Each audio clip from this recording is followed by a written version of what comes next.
acontecer. A TV do Correio da Manhã.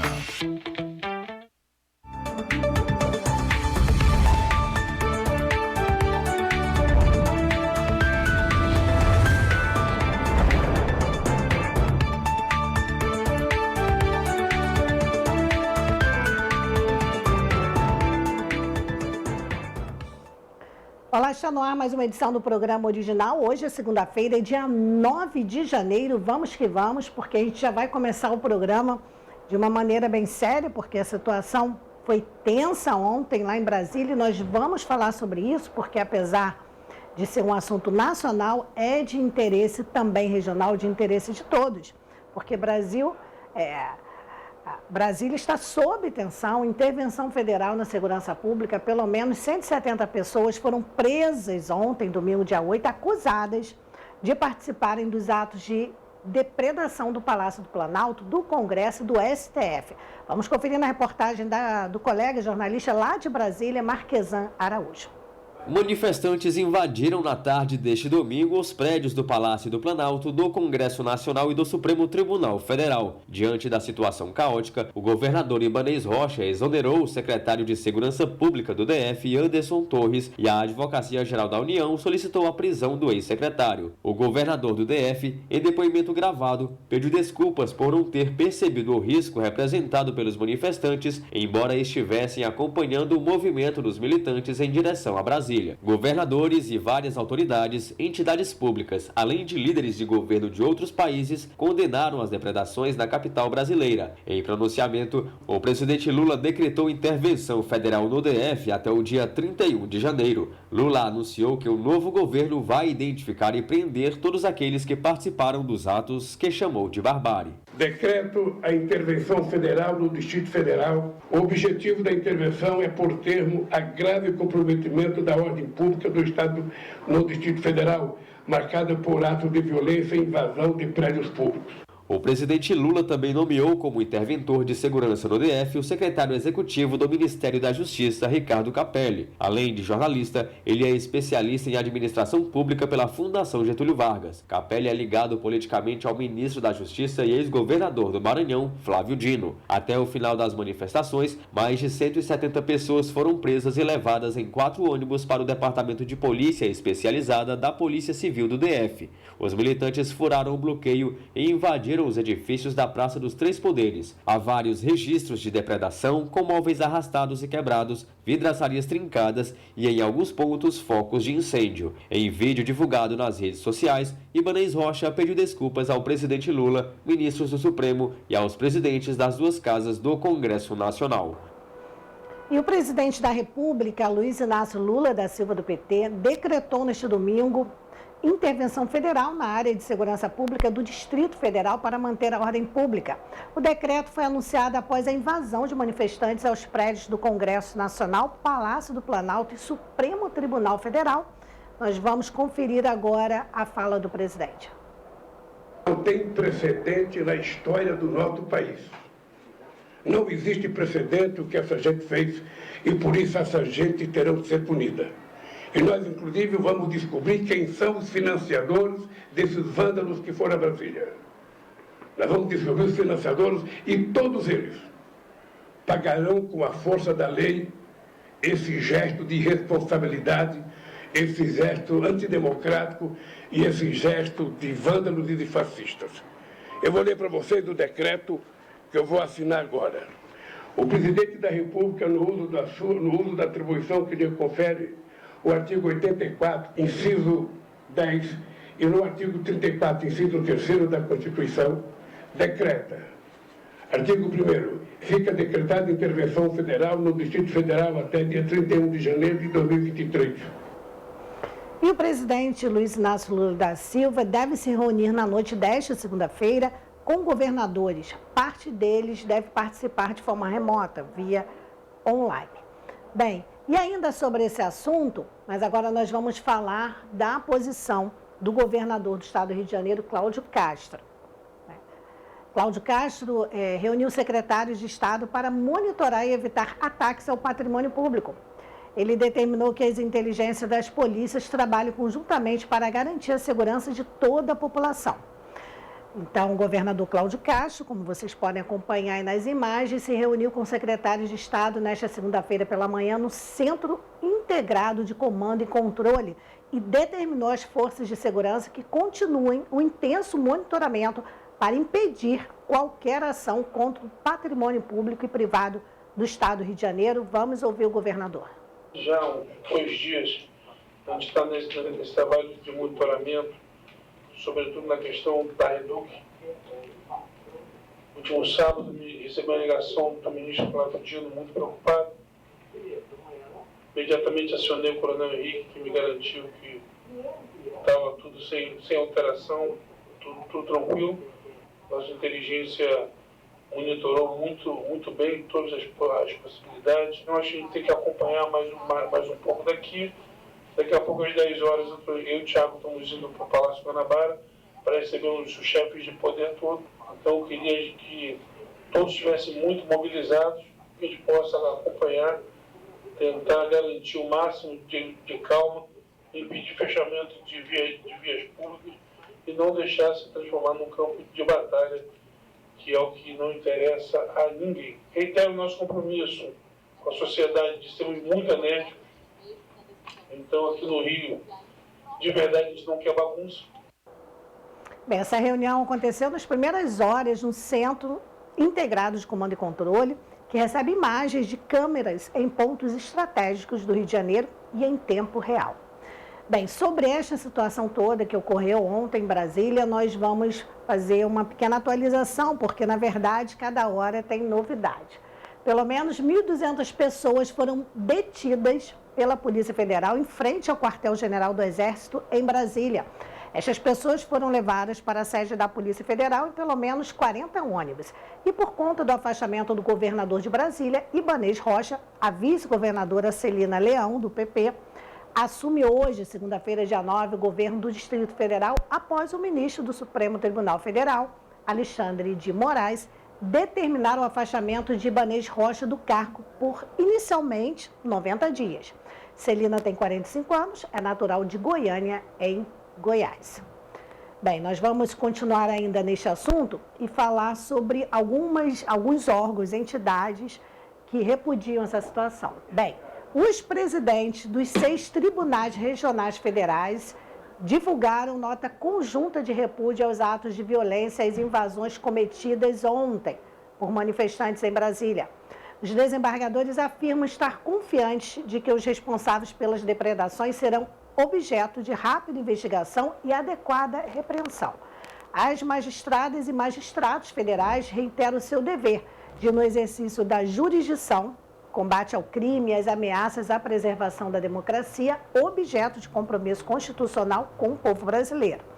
Na nota, os magistrados reafirmam um compromisso com o Estado democrático de direito, com liberdades e direitos fundamentais, os quais somente serão respeitados e garantidos com a atuação independente e harmônica do Judiciário, do Legislativo e do Executivo. O Conselho Nacional dos Procuradores Gerais do Ministério Público dos Estados e da União também disse confiar que as autoridades competentes vão aplicar medidas rígidas de apuração e de punição aos que promoveram lamentável e atroz agressão e violência ao povo brasileiro. Em nota, os procuradores gerais reafirmaram o papel do Ministério Público como defensor do Estado democrático de direito e colocam-se ao lado dos poderes da República para prevenir e reprimir atos criminosos e antidemocráticos. E ainda falando desse assunto, muitas entidades privadas, muitos órgãos, como eu falei, também lançaram nota de repúdio. Entidades que representam indústria, comércio, serviços e setor bancário divulgaram notas em que repudiam as invasões às sedes dos poderes executivo, legislativo e judiciário, que todo mundo sabe, ocorreram ontem em Brasília por manifestantes antidemocráticos. A Confederação Nacional do Comércio de Bens, Serviços e Turismo, a CNC, afirmou que tem compromisso com os valores do Estado democrático de direito. A Confederação confia na apuração e punição dos responsáveis pelos crimes praticados contra a decisão manifestada nas urnas pela sociedade brasileira, disse a nota divulgada pela CNC. A Confederação Nacional da Indústria, CNI, defendeu punição exemplar ao que classificou como atos terroristas. Abre aspas, o Brasil elegeu seu novo presidente da República democraticamente pelo voto nas urnas. A vontade da maioria do povo brasileiro deve ser respeitada e honrada. Tais atos violentos são manifestações antidemocráticas e ilegítimas que atacam os três poderes de maneira vil. O governo e as instituições precisam voltar a funcionar dentro da normalidade, pois o Brasil tem um desafio muito grande de voltar a crescer, gerar empregos e riqueza e alcançar maior justiça social, fecha aspas, afirmou o presidente da CNI, Robson Braga de Andrade, também em nota. A Federação Brasileira dos Bancos, a FEBRABAN, disse que as cenas de desordem e quebra-quebra causaram profunda perplexidade institucional, que exigem firme reação do Estado. Abre aspas, com mais de meio século de existência, a FEBRABAN, integrante da institucionalidade do país, repudia com veemência as agressões ao patrimônio público nacional e a violência contra as instituições que representam o Estado democrático de direito. Bem, acredito eu que a maioria das pessoas, não vou dizer todo mundo, porque nem todo mundo está ligado em rede social, nem em televisão, tem pessoas ligadas em outros assuntos, mas a maioria da população sabe o que aconteceu ontem em Brasília, acompanhado pelas redes sociais, acompanhado também pelas emissoras de TV e sites e blogs e tudo mais. Então, tudo tem dois lados, obviamente, às vezes três ou mais, mas uma coisa é certa, independente do que as pessoas estejam buscando, sempre vandalismo, depredação, destruição, na minha visão como cidadã brasileira e como jornalista, já perdeu a razão. Porque a luta tem que existir sim, pelo que cada um acredita. Agora, a partir do momento que passa a destruir bens de outras pessoas, ou principalmente patrimônio público, aí já deixa de ser manifestação, já passa a ser vandalismo. E vale lembrar também, gente, que tudo que foi quebrado ali, o dinheiro não vai sair do bolso do presidente Lula. O dinheiro ali vai sair dos cofres públicos, que são nossos impostos, que nós pagamos. Esse dinheiro poderia estar indo, por exemplo, para a saúde, para a educação. E esse dinheiro vai sair dos cofres públicos, obviamente, né? Porque na minha visão, o certo era que as pessoas, claro, aquelas que realmente fosse provado que elas participaram, tem a prova que, olha, tem um vídeo, ela quebrando, essas pessoas deveriam ter que pagar, porque é um absurdo, são obras de arte, são móveis, o próprio prédio, vidraças, enfim. Então, não tem isso, não adianta esse papo de o povo estar indignado porque isso, porque aquilo, não tem. Quando passa para o lado do vandalismo, na minha visão como cidadã, que já perdeu a razão. Não importa de que lado esteja, já perdeu a razão. Bem, agora nós vamos para um breve intervalo e se nesse tempo surgir alguma novidade, alguma atualização, nós vamos passando aqui para vocês. Mas no próximo bloco a gente tem notícias de outros assuntos e a gente volta já já.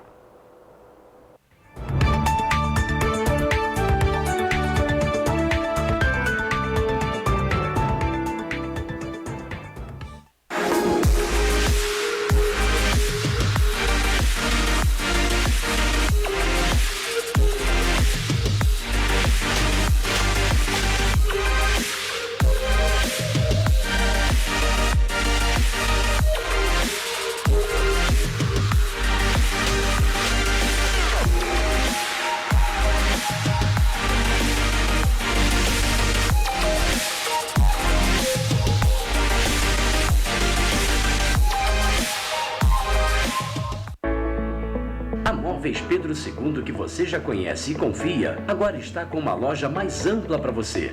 Um espaço maior para receber os nossos clientes com muito mais conforto, água gelada e aquele café fresquinho. Ampliamos e aumentamos a variedade de produtos no salão e nos catálogos. Aqui você encontra qualidade e garantia de levar móveis com estilo e beleza. Nossa casa está maior para deixar a sua mais bonita. Móveis Pedro II, mesmo atendimento com mais conforto. Crediário próprio em até 10 vezes e cartão de crédito parcelado em até 12 vezes sem juros. Móveis Pedro II, venha nos fazer uma visita. Feirinha de Itaipava, sua melhor opção na Serra. Roupas femininas, masculinas e infanto-juvenil, calçados e acessórios, roupas íntimas e muito mais. São 390 estandes esperando por você. Estacionamento grátis com 2.000 vagas. Restaurante, espaço para lanche com petiscos, salgados e bebidas, banheiros e fraldário grátis. BR-040, quilômetro 63, Petrópolis. Aberto ao público sextas, das 10 às 18 horas, sábados, domingos e feriados, das 10 às 19 horas. Feirinha de Itaipava, tudo o que você precisa num só lugar.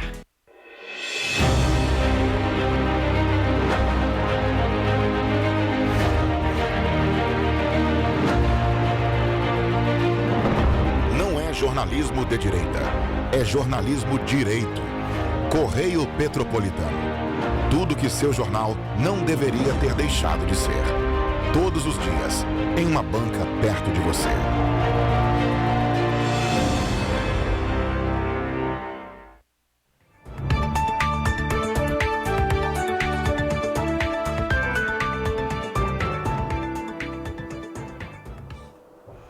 Voltamos, e já que a gente está nesse assunto de notícia, nada melhor do que ter o Correio Petropolitano em mãos. Você pode ir na banca mais próxima da sua casa, do seu trabalho, apenas R$2, ou pode ler online. Então vamos para as manchetes.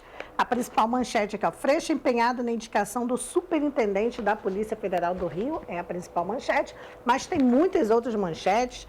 GDF falhou em evitar vandalismo. Terroristas vandalizam sede dos 3 poderes, destruindo patrimônio público, nós falamos aqui. E tem outras manchetes também. Covid, vacinação adulta está suspensa nesta segunda-feira. Reforma do Liceu custará R$4 milhões, isso em Petrópolis, né? Vamos lá, Brasil chora a morte do artilheiro Roberto Dinamite, aos 68 anos, tem o segundo caderno.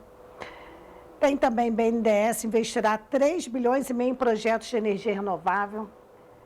Casa Civil visitará pastas nesta semana. Chuvas causam transtornos no estado e a gente vai falar sobre isso aqui também no original. Então, não deixe de adquirir, de comprar o seu Correio da Manhã. O Correio Petropolitano tem Correio da Manhã que você pode assistir, 7h30 da manhã aqui da TV Correio da Manhã. Mas o seu Correio Petropolitano, não deixe de comprar, de adquirir, porque a gente tem a capa aí no online para botar para o pessoal ver? Tem? Não?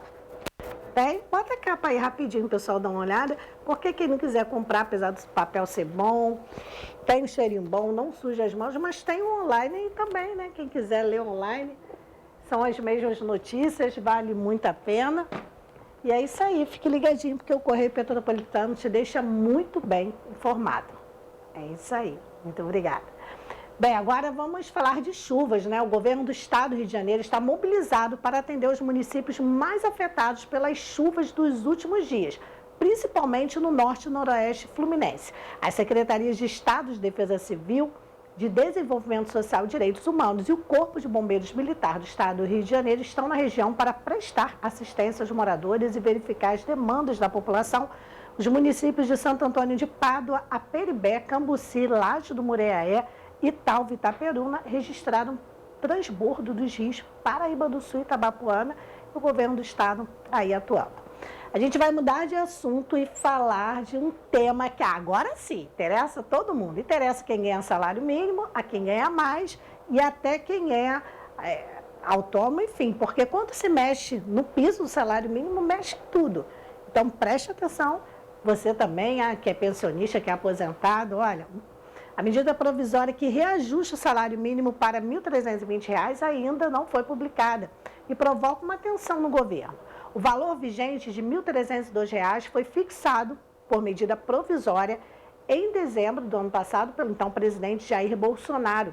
O especialista afirma que para novo valor passar a valer, nova medida tem que ser publicada. Confira na reportagem da jornalista Ana Luísa Santos. Uma das principais promessas de campanha do novo governo federal era o reajuste do salário mínimo para R$ 1.320. No entanto, esse valor ainda não está valendo. O piso nacional vigente é de R$ 1.302 e foi fixado por medida provisória publicada em dezembro, ainda pelo então presidente Jair Bolsonaro, do PL. O advogado especialista em processo legislativo e análise política, Isaac Simas, explica que, para o novo valor do salário mínimo entrar em vigor, é necessária a publicação de uma nova MP no Diário Oficial da União. O especialista também explica o motivo pelo qual o reajuste é feito por meio de medida provisória. Quando você faz essa proposta por meio de projeto de lei, se o governo apresenta falando, o salário mínimo vai ser de 1.400. Ele não vai pagar mesmo esse valor até o final da tramitação do processo por meio de medida provisória. A partir do momento em que o governo apresenta a medida provisória, ela já tem força de lei. Então, se hoje, até o momento, o governo Lula ainda não apresentou essa mudança, da hora que ele apresentar, já vai fazer o reajuste para toda a população. Então, você tem uma percepção mais rápida. O economista Felipe Queiroz diz que, apesar desse reajuste entrar na parte de gastos do governo, existe um contraponto. Ou seja, esse valor está sendo injetado na economia por meio do consumo das famílias. Vai gerar demanda no mercado, na padaria, vai gerar consumo atualmente dos bens essenciais, especialmente das famílias de menor renda. Esse dinheiro é injetado na economia e retorna ao Estado por meio de tributos. Procurado pela equipe do portal Brasil 61 para saber se há uma previsão para a publicação da nova MP com reajuste do salário mínimo para R$ 1.320, o Ministério da Fazenda disse em nota que, abre aspas, o assunto ainda está em discussão entre os ministérios da área econômica e a decisão final compete à Presidência da República, fecha aspas. E por conta do aumento do salário mínimo, já começou a afetar tudo aí. Isso mesmo, olha, o MEI, vamos falar do MEI, né? O valor de contribuição tem reajuste agora em fevereiro. Com o ajuste do salário mínimo, os microempreendedores individuais passarão a pagar um valor mais alto. Com ajuste de 5%, a contribuição será a partir de R$ 66. Vamos conferir na reportagem de Daniela Gomes. Os microempreendedores individuais terão alterações nos gastos fixos a partir de fevereiro deste ano. Isso porque a contribuição mensal paga pela categoria terá reajuste. O cálculo tem como base o valor do novo salário mínimo, que deverá passar de R$ 1.212 para R$ 1.320. Segundo a contadora Drica Cruz, na prática, o que muda é apenas o valor. Na prática, não muda muita coisa. Na hora de emitir as guias de pagamento mensal, as DAS, o reajuste vai ser automático. Com a mudança, o valor de contribuição deixa de ser R$ 56 e passa a ser entre R$ 67 a R$ 72, a depender das atividades exercidas pelo empreendedor. Em relação ao MEI caminhoneiro, que até então pagava um total de R$ 151,44, o pagamento será de R$ 159,40 a R$ 164,40, incluindo taxas e juros. A taxa cobrada continua em 5% sobre o salário mínimo. A medida já começou a valer neste mês. Sendo assim, dia 20 de fevereiro, que é a data oficial de vencimento das guias, já será cobrado o novo valor. Bem, mudando de assunto, agora vamos falar de turismo. Isso mesmo. Melhorias em rodovias do estado do Rio de Janeiro beneficiarão o turismo, isso mesmo. A Associação Brasileira da Indústria de Hotéis do Rio de Janeiro, a ABRJ, esteve representada por sua superintendente, Tereza Jance, em apresentação realizada pelo Grupo Eco Rodovias e pela FEComércio RJ sobre o conjunto de obras e melhorias a serem implementadas no maior grupo de rodovias privatizadas no estado do Rio de Janeiro. O encontro foi realizado na manhã da última sexta-feira, dia 6, na sede da FEComércio RJ. Bem, esta concessão federal, que é uma das maiores do país, engloba 727 quilômetros de rodovias e reúne o trecho inicial da Dutra, que é a BR-116 Rio-São Paulo, na Baixada Fluminense, entre a Avenida Brasil e o pedágio Viúva Graça, todo o arco metropolitano também, que é a BR-493, entre o Porto de Itaguaí e Manilha, e a antiga Rio-São Paulo, que é a BR-465, entre a Dutra e Guandu. Avenida Brasil e Rodovia Rio-Teresópolis, a BR-116 também, um trecho Magé-Teresópolis, a divisa Rio-Minas Gerais e a Rio-Bahia, que é a BR-116, entre a divisa Rio-Minas Gerais, em Além Paraíba e Governador Valadares. Bem, nós falamos aí da melhoria das estradas para o turismo, mas agora a gente vai falar direto mesmo de turismo, porque o Durante, o período de férias escolares, o Museu Imperial em Petrópolis estará disponibilizando visitas mediadas aos seus visitantes e horário de funcionamento estendido. As visitas serão de 10 a 25 de 10 de janeiro, ou seja, começa amanhã, a 25 de fevereiro, acaba no próximo mês, sempre de terça a sábado, com horários fixos, 10 da manhã, 10h30, 11h30, meio-dia, 1 da tarde, 1h30, 2h30, 3 da tarde, 3h30 e 4 da tarde. E são destinadas a grupos que estejam sem o acompanhamento de guias. Para participar, basta adquirir o ingresso na bilheteria e se dirigir ao saguão de entrada do museu, onde o grupo será formado e conduzido pela equipe do setor de educação, que no decorrer do ano atua exclusivamente com agendamentos escolares. Não há valor adicional pelo serviço de mediação e os grupos serão formados por, no máximo, 25 pessoas.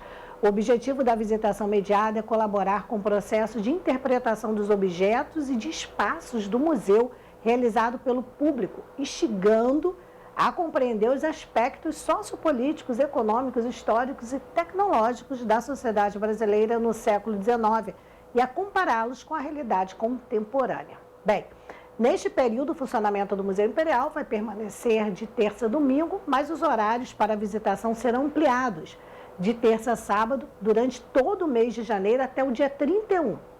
Bem, confira os horários. De terça a sábado, o Palácio funciona de 10 da manhã às 7 da noite, com o fechamento da bilheteria às 6 da tarde. Os jardins, de 7 da manhã às 7 da noite, com o fechamento dos portões às 6h15 da noite. Então, dá para aproveitar, ou seja, você não vai pagar nada mais para ter um acompanhamento e conhecer melhor toda a estrutura, todo o funcionamento do Museu Imperial e a sua história. Agora nós vamos para um breve intervalo e eu volto já já, porque tem ainda notícia e, claro, vamos falar de saúde já já.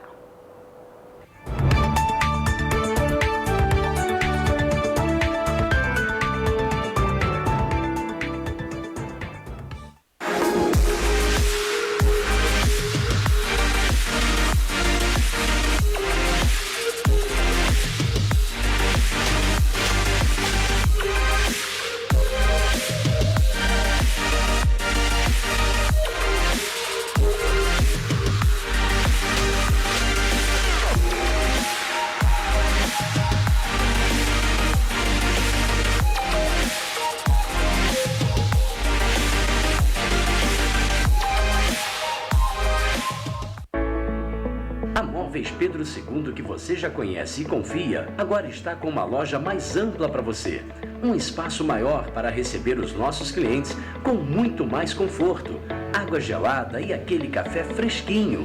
Ampliamos e aumentamos a variedade de produtos no salão e nos catálogos. Aqui você encontra qualidade e garantia de levar móveis com estilo e beleza. Nossa casa está maior para deixar a sua mais bonita. Móveis Pedro II, mesmo atendimento com mais conforto. Crediário próprio em até 10 vezes e cartão de crédito parcelado em até 12 vezes sem juros. Móveis Pedro II, venha nos fazer uma visita.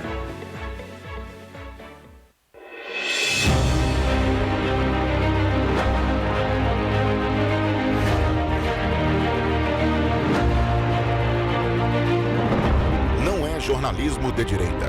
É jornalismo direito. Correio Petropolitano. Tudo que seu jornal não deveria ter deixado de ser. Todos os dias, em uma banca perto de você.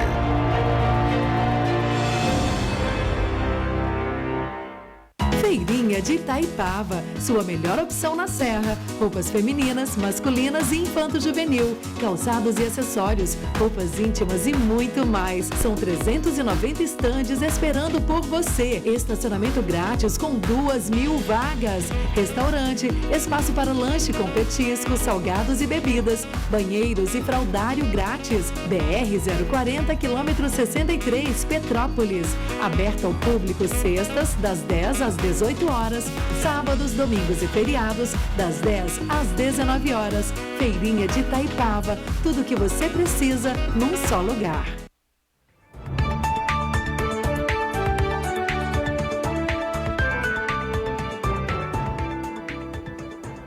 Continuamos ao vivo, o programa original desta segunda-feira, 9 de janeiro, vamos para Teresópolis e falar de educação lá, porque é a segunda fase de pré-matrículas para alunos do pré-escolar e também do 1º ao 9º ano que perderam a primeira fase. Começa a partir de hoje, segunda-feira, dia 9. A Secretaria Municipal de Educação abriu hoje, dia 9, a segunda fase de pré-matrículas para alunos de pré-escolar, também 1º ao 9º ano que perderam a primeira fase. A inscrição pode ser feita entre os dias 9, ou seja, hoje, e 13 de janeiro, através do site educação.teresópolis.rj.gov.br. Ao acessar a página, terá um link específico para realizar o cadastro. Se você perdeu a primeira fase, fique atento ao período de inscrição e faça pré-matrícula, não vai deixar a criança fora da escola, né? Nós vamos continuar lá no município de Teresópolis, aqui na região serrana, mas aí vamos falar de vacinação, isso mesmo. A partir de hoje, segunda-feira, tem aplicação somente da vacina Janssen contra a Covid-19 para a população acima de 18 anos de idade. O município aguarda envio de novos lotes que são distribuídos pelos governos federal e estadual. Então vamos conferir aí. De acordo com a Secretaria Municipal de Saúde, a situação ocorre devido ao período de transição do governo federal e à estruturação do Programa Nacional de Imunização do Ministério da Saúde. Desta forma, toda a população adulta deverá buscar atendimento no SES na Várzea, o único local que vai aplicar a vacina Janssen neste grupo. O atendimento sempre de 8 da manhã às 5 da tarde.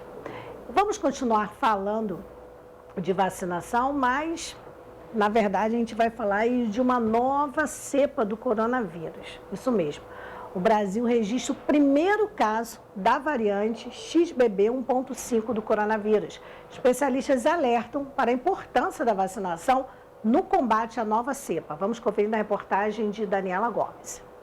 O Brasil confirmou o primeiro caso de pessoa contaminada com a variante XBB 1.5 do coronavírus, afirma a Rede DASA. A vítima é uma paciente de 54 anos do interior de São Paulo, moradora da cidade de Indaiatuba. A amostra foi coletada em novembro de 2022, mas a confirmação da nova variante ocorreu apenas agora no mês de janeiro, devido ao tempo necessário para o sequenciamento das mais de 1.300 amostras selecionadas. De acordo com a Organização Mundial da Saúde, a OMS, a variante XBB é uma recombinação de sublinhagens da Omicron com uma vantagem de crescimento sobre outras cepas identificadas e com um potencial de contaminação 5 vezes maior. Nos Estados Unidos, onde a nova mutação do vírus surgiu, o número de casos registrados da variante representava 1%. Nesses primeiros dias de janeiro, representam 40%. O médico infectologista do Distrito Federal, Julival Ribeiro, explica que a nova variante tem forte poder de transmissão e consegue driblar o sistema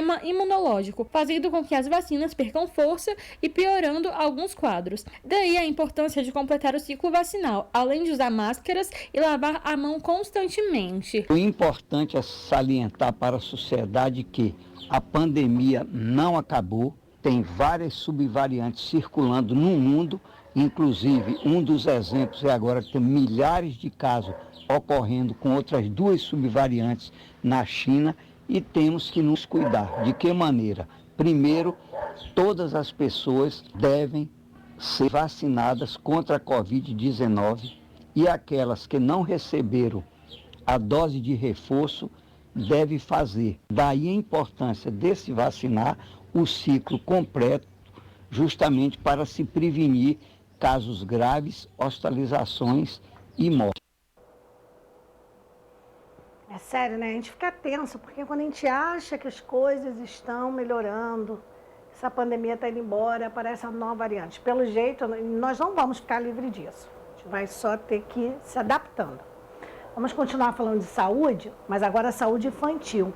No meio de tantos vírus, tem um problema que atinge muitos bebês até os 2 anos de vida. É a bronquiolite. Não tem nada a ver com o vírus de coronavírus não, tá, gente? Isso aí é uma coisa antiga.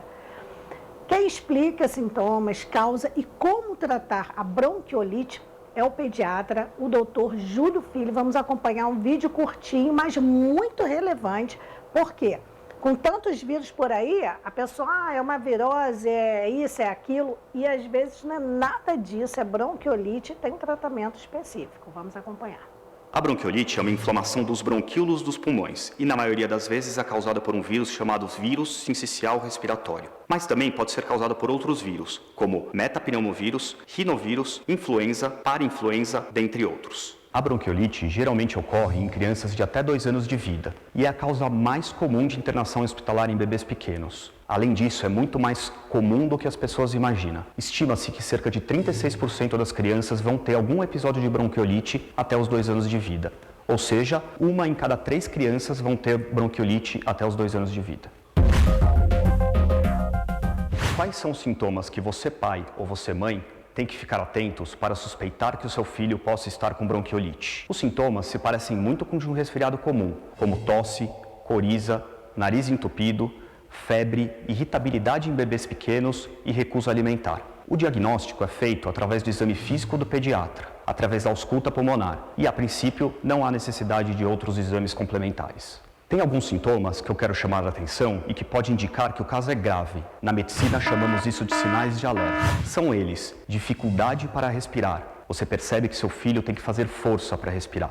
Diminuição do volume do xixi, o que podemos ver com a fralda sempre seca. Cianose, que é a cor roxa nos lábios ou nos dedos. Sonolência excessiva e interrupção da ingesta de líquidos. Se qualquer dessas situações acontecer, procure imediatamente um pronto-socorro.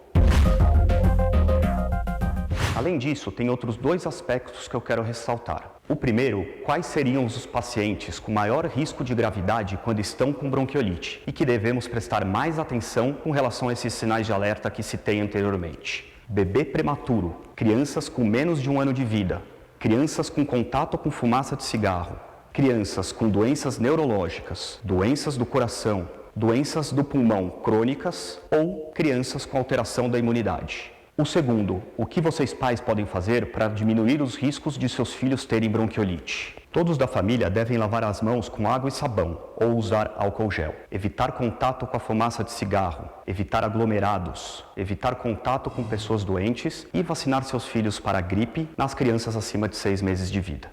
Suspeitou que seu filho está com bronquiolite? Preste atenção nos sintomas e procure seu médico pediatra. É isso, gente, tem que ficar atento. Bem, só dando uma atualizada aqui, que nós, na matéria, nós falamos de 1.200 manifestantes foram detidos, já subiu o número para 1.500 detidos. Ninguém está falando que vai ficar preso ou que já está... São detidos e aí eles vão averiguar quem é quem. Então, tem 1.500. E uma outra atualização também, que o inventário não está pronto, mas já foi verificado nas imagens que os manifestantes levaram alguns objetos, ou seja, roubaram alguns objetos das instituições invadidas. Então, vocês vão acompanhando aí pelas redes sociais, pela TVC, pela TV Correio da Manhã, Correio Petropolitano. Vocês vão acompanhando e, claro, tem também em várias redes sociais aí de pessoas que fizeram vídeos, mas amanhã a gente atualiza e te deixa também bem informado aqui no Original. Gente, muito obrigada pela audiência, pelo carinho. Agora o direto da redação com Gabriel Fachola. Depois tem Correio Petropolitano Debate com Richard Stutzenburg e toda a programação da TV Correio da Manhã para você, que é feita com muito carinho. A gente se encontra amanhã, se Deus quiser. Até lá.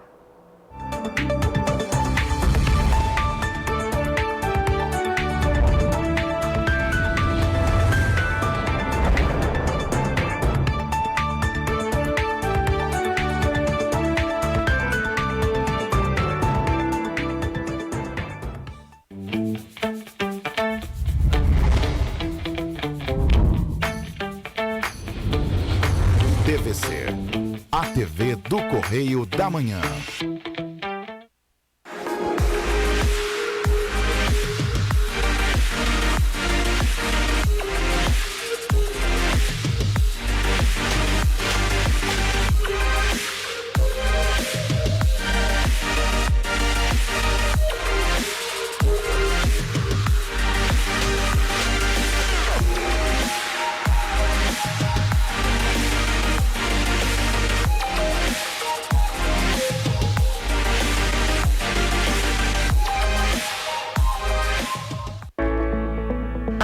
Pedro II, que você já conhece e confia, agora está com uma loja mais ampla para você.